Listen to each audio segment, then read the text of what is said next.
pair. Joining us tonight to look at these issues and more, the Agriculture Minister, Barnaby Joyce, Julian Leeser, former head of the Menzies Research Centre, Peter Beattie, former Queensland Premier, and Labor MP Nick Champion. Welcome to you all. Let's start with direct action. Now, plenty doubted, myself included, how well it would do. Barnaby Joyce, to you first. What does this mean, this sort of result today? Well, it speaks for itself, doesn't it? $13.95 a tonne. The Labor Party were budgeting on $1,300 a tonne. We've come in at 1% of basically their cost. And this goes to show you how absurd their whole modelling, how their whole process of carbon reduction was, and it goes to show you that a difference in government really does make a difference. It also makes it cheaper. We will achieve our targets and we'll be spending less of the nation's money in doing it. Nick Champion, are you as satisfied with these early results on direct action?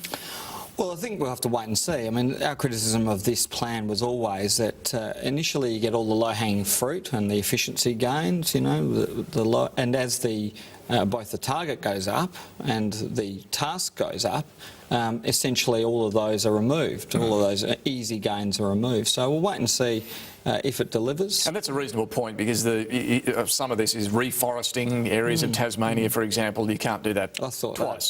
The government was against reforesting Tasmania, but oh well, here we go. It's okay now. Peter Beattie, what do you reckon? Look, I think it's a good start. It's better than I thought it would be. However, there are two key issues in this. One is, I worry, were these projects going to go ahead anyway, regardless of whether there was government money, and we need a real audit to see whether that's going to be the case. And I would hope the government would do that. I'm not being unnecessarily divisive. Well, it's done by, we should point out, a body called the Emissions Reduction Fund that decide who's going to get what contract, and presumably they look at that. Well, we don't know that, and I would hope that they would, and I would say to them tonight, we really do need an audit to make sure that this money's not going to projects that would have happened anyway. The second thing, and as I said, I've been generous enough to say it's a good start, so I'm not trying to be silly, but the second point about it is, where are the big polluters in all this? I mean, this is agriculture, which is important, and Barney will pull me up if I don't say that, and of course he's right. But where are the generators? Where are the real polluters in all this? Now, I know that they will look at this at different stages, but I'll take this project, this whole funding, seriously when the big polluters are in it. The final thing is, I agree with Nick, it's a bit early to tell. If this continues, then we can say it's a good start. Whether it continues, we'll just have to wait and see. Yeah, Julian, what do you reckon? Isn't it an iron law in politics that it's always better to be underestimated than overestimated? And I think that's what's happened in this policy, and it's been a successful day for the government. I thought Nick would be happier with it, given that he was a person who called for his own side to vote against maintaining the carbon tax. That, you know, here we have an alternative climate policy that's being successful. Well, I'll get a response from you on that, Nick Champion, because the Minister, Greg Hunt, says this does now put a lot more pressure on Labor over what it's going to do. What will Labor do? Well, Labor's policy has always been quite clear. I might have been a lone voice straight after the election, but essentially what I was saying was a tactical one, that the government should be allowed to try and fail. I still think in the long term that's what will happen here, and really our eyes have to be on Paris and what might happen there with our international trading partners. If the target goes up, then this policy will, its capacity to deliver, and we know this because Malcolm Turnbull told us in the Parliament, and what was a very good speech, its capacity to deliver as the target goes up diminishes greatly, and the cost goes up, Barnaby. Well, I think, so, you know, this is the first canter around the paddock, mate. Look, I think it's all very well for the Labor Party to lie back and think of Paris, and that's wonderful. But I think for the rest of the economy, we have other things in mind, but we're being a bit too hard on Nick, because I want to congratulate Nick, and I want to congratulate the South Australian Labor Party on the Royal Commission into nuclear energy. I think it's very good, it's very wise, and I think it's going to be a very interesting to delve into this, and it's good to see that the Labor Party making the brave decision in South Australia and standing behind a proper and open and without prejudice investigation into this. And you know, I think that you've got to give credit where credit's due, Nick, and I congratulate you on that. Okay, well, that's an interesting point, but just sticking with where Labor goes on carbon pricing, I take the point the target matters a lot here, and we won't know until Paris what the world's going to do, if it is going to actually progress things much at all. But the mechanism to get there, to whatever the target is, in your mind, Nick Champion, is a price on carbon, some sort of emissions trading scheme still preferable to direct action? Look, we'll end up with an emissions trading scheme. That you can be sure of that. You're happy with that? Because that's the way all of our international partners will end up going if the targets get set at a reasonable level, and that depends on international cooperation. Now, we saw that fail in Copenhagen. We have hope that it won't in Paris, because obviously we're playing for very high stakes here, the future of the planet.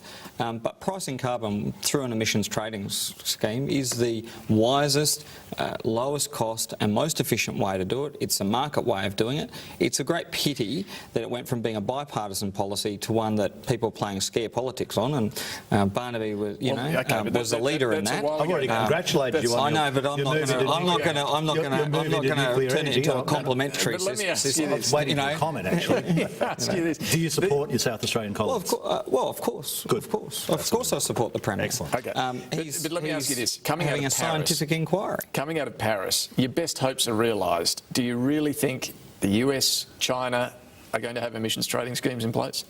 Well, China's already, in a number of provinces, already running trial schemes. We know the Americans, through the President, through the Environmental Protection Agency, has already issued very strict rules closing down coal-fired plants. So the rest of the world is acting. But that's not an emissions trading scheme. No, but they'll have the same effect in some instances. The point is, if the target goes up, and let's not forget Europe has one, New Zealand has one, so other nations do have one. And we have one too. We're actually going to arrive. But if the target goes up, the capacity of the government scheme to deliver at low cost, what will happen is the cost will go up. Isn't the danger of betting on something like Paris the same as the danger of betting on Copenhagen, that you're hoping that there's going to be some international consensus around a target, that it'll be a meaningful target, that people will actually do something about it? I think this is an issue that we need to assess on its own in terms of our own interests in Australia, and we've got our target there. Let's meet the target and see what happens after. Well, I think it'll be interesting to see what happens. I mean, some of these things, events will take over and they will determine what happens, David. I mean, let's see how this direct action plan works. I mean, the Americans have, they have got challenges, as Nick said. The President's been pursuing things through the EPA. There is a presidential election, as we know, coming up. It'll be interesting to see what role the Republicans and the Democrats play Well, I haven't after heard that. Hillary Clinton talk No, about not yet, and that will be one of her challenges, as it will be for the Labor Party. I think we all acknowledge there's an ALP conference coming up in July. This will clearly be on the agenda. What would be your advice, Peter Beattie? Look, Because this will be a pretty big issue at the conference, I would imagine. Well, Nick wasn't the only one who had some reservations about the carbon tax pricing, which I raised on this show, I think, some time ago. Look, I just want to see something done about climate change. I think the emissions trading scheme is the best way to do it. But, we've had such an argument about it in this country. People are sick to bloody death of it. I would like to see a scheme that works. As I said, if direct action actually works, then let's evaluate that. There are serious issues. I don't think... So Labor should be open to keeping... Well, I think we should keep an open mind on it, but I think we should also be realistic. Greg Hunt's had a great victory today, but this is only the beginning. We have to see what happens over time. The big polluters are not in there yet. Let's be really clear about this. And until we have an audit to see whether these various projects that have been funded, whether they'd have actually done it themselves anyway, regardless of the money, I'm not convinced about that yet. I want to see that this is money being well spent. Now, I'm not trying to be unnecessarily critical. I just want to see the proof of this from the audit. Well, we've got a target. We're going to reach it. We've done it in the first tranche today. It's at about 1% of what the cost that the Labor Party federally said that they'll do it at. Everybody acknowledges that this is a great win. And I think that if people, and I'm serious about this, if we are serious that it's all about zero emissions and emissions reductions, then we're going to have to look at things such as a close look at what's happening in nuclear energy, because we have to create a baseload power requirement for the Australian people to keep our manufacturing in South Australia, to keep our manufacturing in Victoria. You've got a choice. You can have cheap power or cheap wages, or lose the jobs. That's the choice, and we've got to think about that and be fair income about it. And I'm happy that we've done this today at a very low cost for our nation, because that allows us to keep jobs onshore. But if we're really going to reduce emissions to zero even sometime this century, you reckon nuclear's the... No, there's this cloud cuckoo land green talk where they say we're going to reduce emissions to zero. I mean, if you follow the green philosophy, you end up basically, as Senator Ray would say, walking around the caves bare naked eating beetles and nuts. I mean, that's where you end up. You don't think at some point this century, because it's not just the Greens who say this. There's two things you have to look at. First of all, whether people, if they, we're going to lie back and think of Paris, whether they actually arrive at a target. And the next thing is even more important, whether actually they're fair income about delivering on a target. It's all very well for people to make promises and stand around and clap and cheer and have a glass of champers.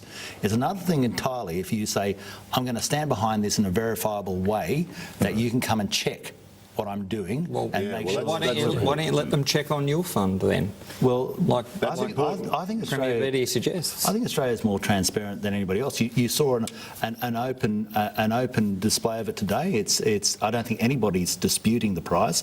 Anybody's disputing the outcome. That is verifiable. Well, okay. Just sticking with the science then, which underpins all of this. You believe in it or you don't. If you do you accept we've got to limit warming to 2 degrees above the baseline? Well, I think that it's quite obvious that you're going to need a global outcome. The idea that we can unilaterally deliver this is insane. Yeah, correct. What you can do is you can unilaterally sink your economy. You certainly can do that. You can unilaterally deliver misery back to your own people. You can certainly do that.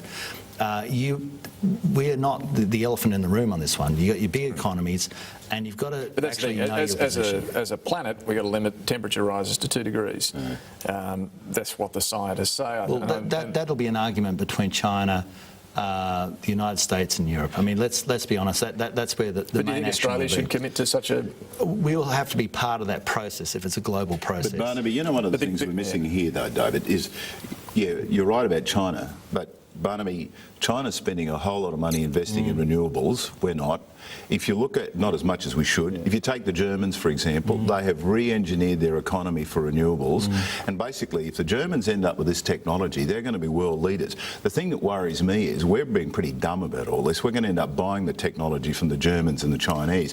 If we're smart about jobs, and I agree with you about value adding and getting jobs, we've got to be world leaders in this innovation as well. We're doing nothing about clean coal technology. We're doing nothing about investing in these areas. If we want to grow our economy and not buy the technology simply from the Germans and the Chinese, we've got to get on board. Peter, can I just, I'm not chipping a bit, there is some good information out there that's happening at the moment.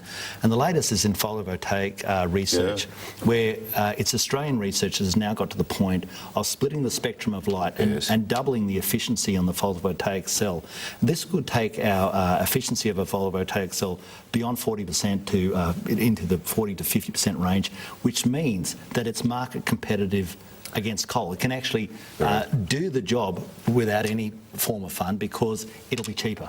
But Barnaby, the Spanish are doing this, the Israelis are doing this, and they're commercialising it. And when I was a trade commissioner, I followed carefully what they were doing. The Germans have been investing in Spain to do this for some time. The fact is, we've got so much sunlight, we should be world leaders in this. Yes, we're making progress, would you but we're need not nuclear commercialising. if this breakthrough comes off? Well, if you take it, David, if photovoltaic is cheaper than nuclear, cheaper than coal, then that's where it'll go. You won't need really any program. It'll be common sense. But Barnaby's belling the cat here. I mean, this is not a green revolution, it's an efficiency and technological revolution. And the problem is that the government will leave us lagging behind rather than leading, lagging behind, and that is the problem. This is happening. This research is happening now in Australia. But you're not helping it, are you, Barnaby? Well, and your government is off investing $4 million in climate denial centres rather than in the new technologies. I hate to quote Landon, but it speaks for itself. It's happening now. It's happening in Australia. The technology is there. We're proving it up. If we deliver on it, it will be market competitive. In fact, have a market advantage to other forms of power. And there is nothing that, if it's happening, we're obviously not inhibiting it, we're actually delivering it. Yeah, but Barnaby, the problem with all this, so many great ideas have come out of Australia. We are great at innovation, and I've read about this. It's a great initiative. I agree with you. You know what we're really bad at? We're bloody awful at commercialising it and taking it to the world, and that's where government has to play a role. And that's what the Germans are doing, that's what the Chinese are doing, and that's the big link here. The missing link is commercialising.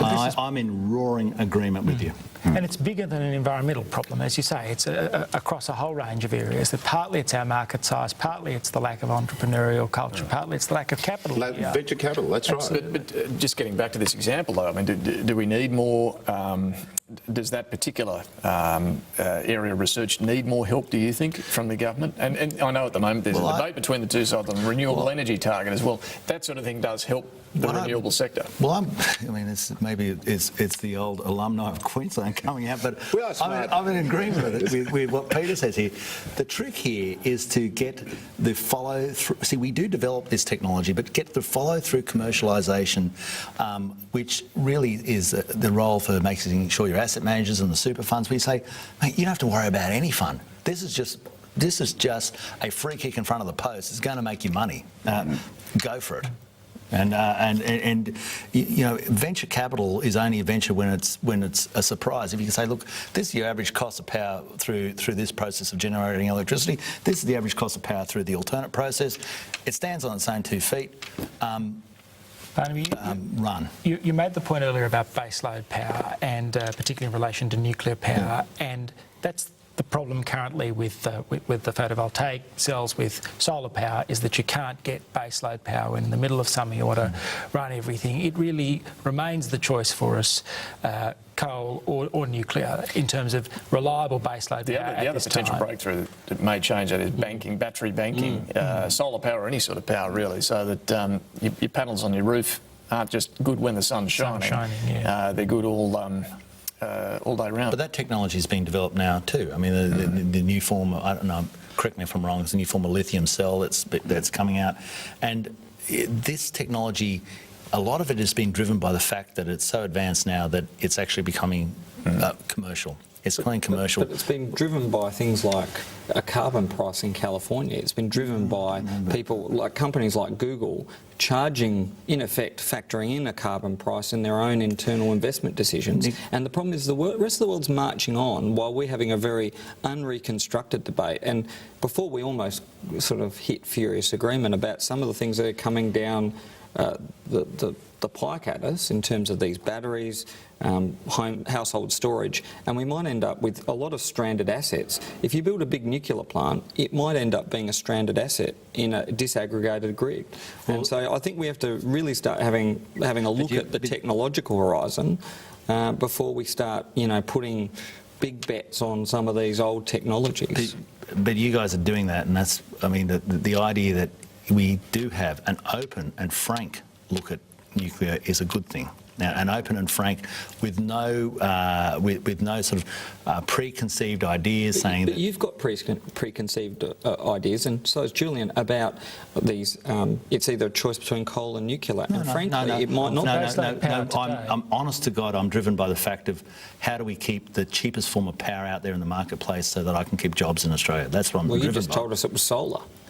Well, I'm saying that the technology that's been driven there, and you shouldn't be cynical about it, the technology that could drive that agenda is being developed in Australia, and we should be proud of it. And don't forget, as I said before about the Germans, they're going to the whole renewable model. Their electricity prices are higher than what's in the United States and here, because what they're doing is banking on a whole revolution. And if it works, the Germans will dominate the world in the whole technology. Just before we leave the whole area, this whole issue, speaking of Queensland, coal, what is the future of coal, do you think, throughout the coming decades? I mean, is it... Well, look, the reality is you're going to need coal until you end up with a cheaper option. We're talking about some of the technologies here. Coal is cheap.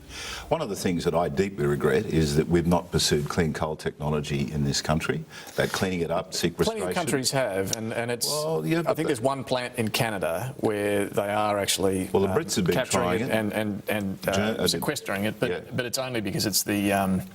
I forget the term for the... sequestration and storage of it. But they're using their oil sands to put it in there. There are models in the US where they've been trying to have CO2 consumed by algae as well. There's all sorts of options. Look, the bottom line is, what Nick said before is right. What I think you have to do is look at the smorgasbord of options. You look at renewables, you look at what's happening in solar, you look at clean coal technology, you look at maybe you've got to look at nuclear. I've never been a great fan of it, but I agree with you that we should have a look at it again. You look at a whole smorgasbord, and then the market can determine it. But frankly, What worries me about Australia's position is we're followers, not leaders, and that annoys the hell out of me. We are a smart country, but we're not commercialising these things. And we can't follow everyone, because if you do, you pay for it. You buy their technology. Yeah, no, and well, I've got to stop this. But I'm going to agree with it. But I think the other thing we've got to have an honest appraisal economically. If you say, "Oh, we're going to switch off coal tomorrow," it's your largest export. You've got to be the realist and say, well, what are you going to replace that income stream with? Here's a little old bush accountant. If you're going to take that income stream out, what are you replacing it with? And if you just have some fanciful fairies in the bottom of the garden dream about what might take its place, well, that's very, very dangerous. So you've got, if the role of government and the role of prudent people is to say, before you decide that you don't like driving this car, you better have one that's just as good and better to take its place. You've got to remember this. India, for example, the Prime Minister has promised that everyone will have power. Now, that's why you've got Adani in Queensland opening up one of the big coal mines, because they need coal to run it. So, frankly, they're going to be importing a whole lot of our coal for some time at prices that are ridiculously too low, I might say. But the world energy demand is going to change, but is going to change what's going to happen in our countries in terms of the power options. But coal will be a player in that for a long time. This was the most bipartisan discussion on climate change I've had in years. After the break, we'll turn to superannuation, though, and see if we get similar agreements. Stay with us.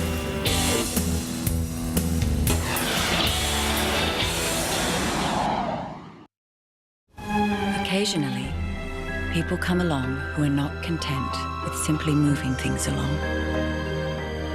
They want to take things further. Bored by reinvention of the superficial kind, their goal isn't to improve on what has been done before, but to totally reimagine it.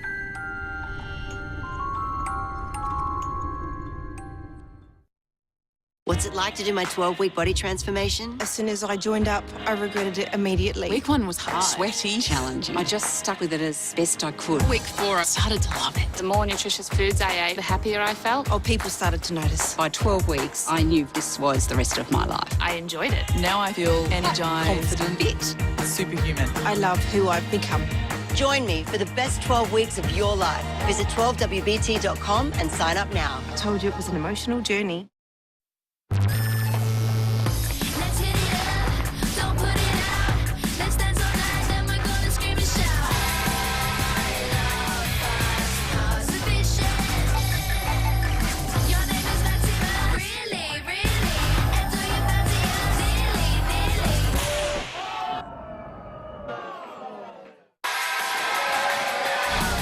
Introducing the new HTC One M9. You only get one life. Live it.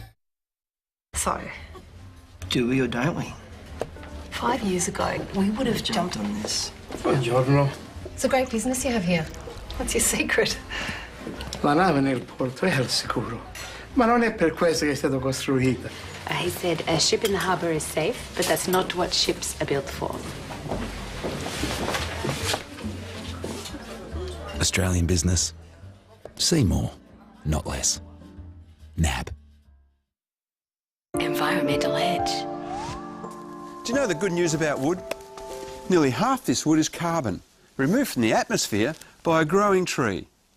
It's far better for our environment to have the carbon stored for life in here than out there. So choose sustainably sourced wood and you're doing good. Wood not only tackles climate change, it's practical and beautiful too. And that's why more people are saying wood is naturally better.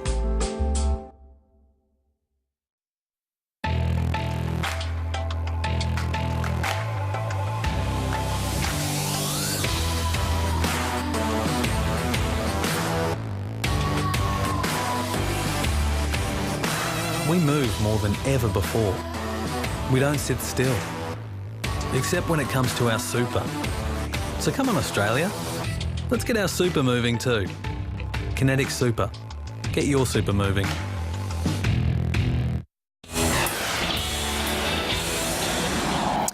Labor produced a policy this week on superannuation. This is the year of big ideas, Nick Champion. So far, the two ideas are tax increases, one on multinationals, this one on high-income earners super. Is Labor also going to be looking at the spending side of the budget? Well, I don't think it's the only idea. Bill Shorten's made announcements about the Republic on Australia Day. It wasn't his fault that the Prime Minister hogged all the attention for himself with his knighthood. And he's also made announcements about family violence, about an inquiry and other policy initiatives into that. Okay. So, and submarines, and we're seeking bipartisan support, I suppose, for all of those. I guess in terms of the superannuation policy, it's not so much tax increases as much as the removal of tax concessions that are given for superannuation. Sounds like a distinction. Well, it is a distinction, but I'm not trying to hide from it. I'm not trying to play word games, but it is in a sort of a third category. I think not really a savings initiative and not really a tax increase, more the removal of a concession. The multinational one is a tax increase, and the combined effect of these on the budget is some $20 billion over the forward estimates over the decade. So I would have thought over a decade, over a decade, yeah, over the decade. I corrected myself there. You did. But look, they're big savings that could be made for the budget, and the government should probably take a leaf out of our book. Anything wrong with what they've suggested? Well, I commend them with coming up with policies, but now I think we can have the honest debate. What this says is basically if you're receiving $75,000 or more, that they're going to increase the tax. Now, I don't think a person on $75,000 is exceptionally wealthy. We do have the expectation that you're going to have to live on your superannuation for longer. It is part of the financial predicament our nation is now in, at $370,000 million in debt and heading in the wrong direction. Well, you're in government. You created the problem, unfortunately. You definitely did. And so now the idea that we say to people, well, we're going to start looking at taxing your super that you've put away, that might be an interesting message, because we're working on the position that your super is to save the government from having to pay the money out that it may or may not have 20 and 30 years down the track. We have to make people resilient enough, and I think this is going to be an interesting debate. The other policy that's come out is they want to increase their Foreign Investment Review Board threshold. We're taking it from $254 million down to 15. They want to take it from $254 million up to $1 billion. Well, we might get onto that in a moment, but so you're saying that an income stream in retirement of $75,000, that's too little to tax? Well, I don't think that most people living in Blacktown or Mount Druitt or anywhere would say that $75,000 puts you in the land of lap and luxury and honey and champagne. You've still that's based on having $1.5 million sitting in your super account. Yeah, but that's as an accountant, I can tell you that $1 million in your super fund might have been a loss back in 1980, but it's not a lot now. The very rough rule of thumb, very rough over a long term, and it's even less than that now, is about 10% of what's in your super is what you live on.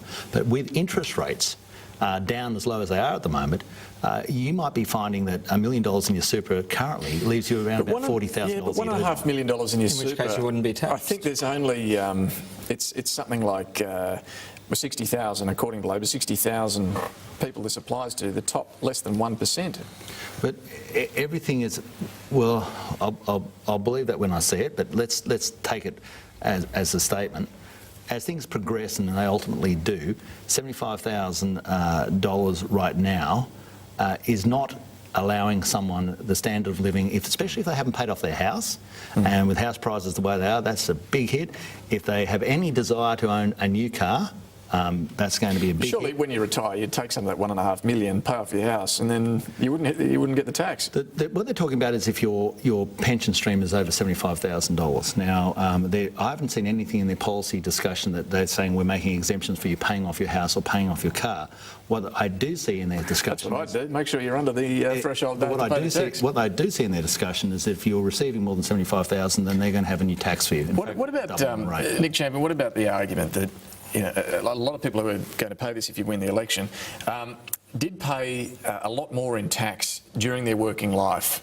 Someone might be 60 today, about to retire. Even before Peter Costello made those changes, in 2006, before that, they were paying a lot of tax on their super going in, building up this nest egg. Now they're about to retire and it suddenly will be taxed. Well, I guess it's a question of what's fair. Barnaby talks about Mount Druitt. I can tell you that there are people in my electorate who would love to get 75 grand a year tax-free. I'd love to get it. I'd think it was a great income. And I guess really what we're doing is asking people to pay a relatively small tax, 15%, beyond $75,000 a year. I mean, it's not a very big ask. And when you come to budgets, you've got to make priorities. We're saying this is where we're going to raise the revenue. But the government's saying they're going to slug an ordinary pensioner in Elizabeth with their cost of living adjustment. So you can see the difference in values, the difference in priorities. The government's been demanding policy. Well, we've put one on the table, and people can make their judgments as they see fit. David, I think we should talk bluntly about what this means. It means the Labor policy says that the amount of money in the fund, whether it's $1.5 million or $1 million, if it earns more than $75,000, then the fund will pay tax. So the first $75,000 tax-free. After that, you pay 15%. So if you earn 100 grand, you're paying 3,000. About 3,750. So if you look at this, what you're doing is paying 15%. Now, I love all the income I get being paid 15%. What we're talking about here is there's some suggestion that you're going to be hit with your normal tax rate. You're not. After 75, it is 15%. Now, I've got to ask a real simple question. What's wrong with that? That is not an unreasonable position. I agree that people, if I went to Barnaby and he was my accountant, and I have a cousin living in St George who tells me he's the best accountant she's ever dealt with, so there you go, Barnaby, there's a vote for you. It's the end of my cousin because she used to vote for you. I mean, you have black sheep in every family. But if I went to Barnaby as an accountant and said, Barnaby, is this a good deal? Barnaby would say to me, that's a pretty good deal. 75,000 tax-free, after that you pay 15%. Give me that any day. I'd take that. And thank you for the endorsement, Barnaby. but what the issue is really the whole idea behind Keating was to try and drive money into super. That's true. We know we needed that. Even back then, they were reading the tea leaves and said, down the track, it's going to be very hard for us to pay the pension. Mm-hmm. So we have to give them every motivation we can possibly think of to drive money into that fund. And now one of the benefits we've got from it from the side is that we have about $1.9 trillion in super. And that's good. That's good for our nation. It basically matches up the amount that we owe on housing, by the way. But that is a good outcome. But is there a limit? I mean, whether it's $1.5 million, whether it's $2 million, whether it's $5 million in super. How much do you really need? How much do you really need? How much we all as taxpayers support? Well, David, there are some issues around superannuation. I mean, there clearly are. I mean, the idea that you have people who get advice about ways you can get your super, go and splurge it all, and then get yourself onto the old age pension. There are some loopholes and roots that need to be closed up. But I think this is going to hit too low. That's the problem with this. I mean, and I think the other problem it creates is it diminishes confidence in people putting money in their super, because I think there's a lot of younger people who look at super and go, well, it's not going to be there when I retire because the government's going to come in when they've got to pay something off and rate it for tax purposes and change the rates and so on. And I think the real issue here is twofold. One, it's that uncertainty because of the tax change, and two, it's the fact that none of the changes that Labor has put in are actually indexed. So the 75,000 in real terms actually goes down and you're worse off. It'll hit a lot more than 60,000. It'll hit a lot more. 10, 20 years from now. But we don't index tax rates, for instance. I mean, if you're going to make that criticism, why not? Well, but if you're going to make that criticism, you should make it all the way around. Well, this is something that's in the tax white paper, though, that there's too much issue around bracket credit. But if you want to drive money into super, you don't do it by trying to entice high-income earners with generous tax concessions. You lift the rate from 9 to 12, and that was what Labor was doing, and that's what the government slowed down. And the other thing the government's done is lifted the tax on low-income earners. So now low-income earners, they used to get a tax offset under Labor. That's been abolished. So there's a whole range of things. We want ordinary people, factory workers, truck drivers, people who work on farms. We want them to have decent super. You don't need to give the top end of town another tax break. I will take you up on that because, I mean, having been a small business person and having staff, I'll be honest, the person who pays the super is the employer. That's the employer. All you're doing is you're lumbering them with another bill, and then they make a logical decision because they know what the tolerance in their business is, and they have so much that they're able to deliver in wages. And if you keep jacking up the super payments, which they are then demanded to remit, they just make it up by putting people off. But Barnaby, the original taxation, the original superannuation that was raised in '83 through to of 90, the Accord, was in lieu of. Yes, that's right. In lieu of pay rises. I understand that. And it's left now to an enterprise bargaining system when there's increases in super arranged by the government for those to be factored in. And unions always factor them in because unions value. So going up to 12 would have to be in lieu of wage, right? See, this is the point. Well, it's up to the parties in industrial relations, but unions always. But that's a reality, isn't it? Unions always have a good eye for retirement incomes, and they always make they always make concessions when super's going up because they've got an eye to the long term. Julius is right about one thing. We've got to stop making changes to super because, you know, people want to have certainty, and we do want to encourage people to put money away for their retirement. I think these changes that were recommended by Chris Bowen the other day, or policy from Chris Bowen, I think they're perfectly sensible. I don't think they're unreasonable. I think people will plan around them. Regardless of the debate, that's what will happen if Labor wins and they are implemented. But I do think Julian is right. We've got to stop changing the system because people want certainty about superannuation. And I'd hope we'd get some bipartisanship to say, all right, these are the rules, let's not change them again. I think that one of the issues is that I concur with your view that when Hawke negotiated the Accord, it was in lieu of a wage increase. But since such times, when I see these discussions, they don't talk about in lieu of a wage increase. They go, "What are we going to do?" Scratch their heads. Oh, we'll jack up super. And all that means for all the small businesses out there, from the hairdressers to the accountants to the mechanics, they say, "Well, you're not giving me anything in lieu of this. You're just asking me to pay more money, and then saying that, well, this is some miracle that it just arrived." I get really annoyed when they say the government has increased your super. The government doesn't increase your super. It doesn't pay it. The employer, Mr. and Mrs. Smith pay it, Mr. and Mrs. Jones pay it. That's who pays the super, and they just go, well, where's this money going to come from? What about the other part of the retirement income equation, the pension? Labor's said this week that the system is sustainable. It is actually rising, though, the cost of the pension as a proportion of GDP. Yeah, but we spend about, I think, half of what the average OECD nation spends. I can tell you that there are pensioners in my electorate who do it very, very tough. And the alternative for the country is we either provide for a decent pension or people live in poverty. And that's very much a reality, and you don't have to go far to see it. Well, and so that's why pensioners and the poorest electorates, National Party electorates. Indeed. There's National Party electorates, Labor Party electorates, Liberal Party electorates, and the most wealthy ones, Greens. Let me just ask you this, though. Barnaby, you couldn't help but make that point. It's an interesting one.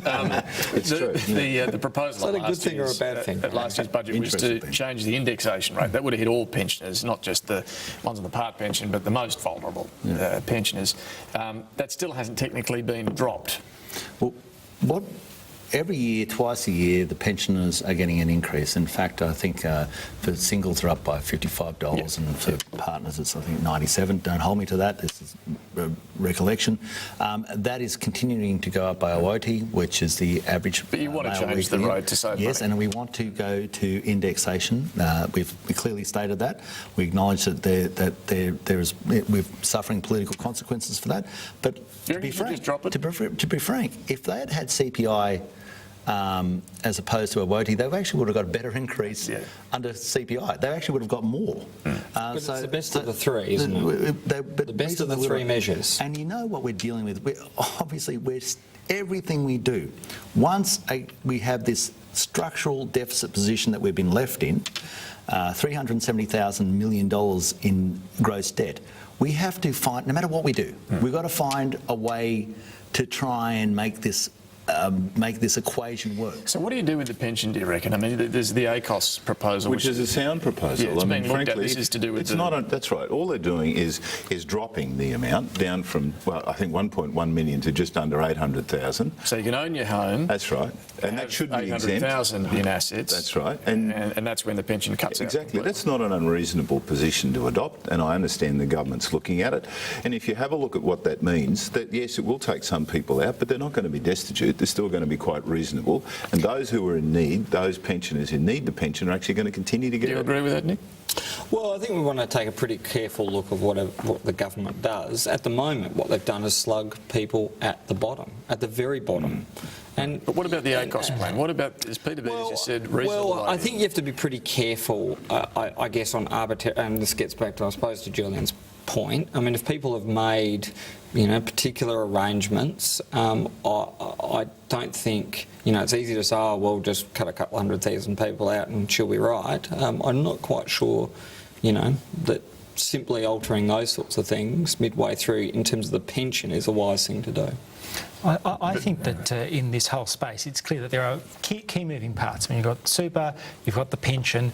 You actually need to put the two of them together because they are substitutable in one sense, and they are key to the sort of life that we want Australians to have in their retirement.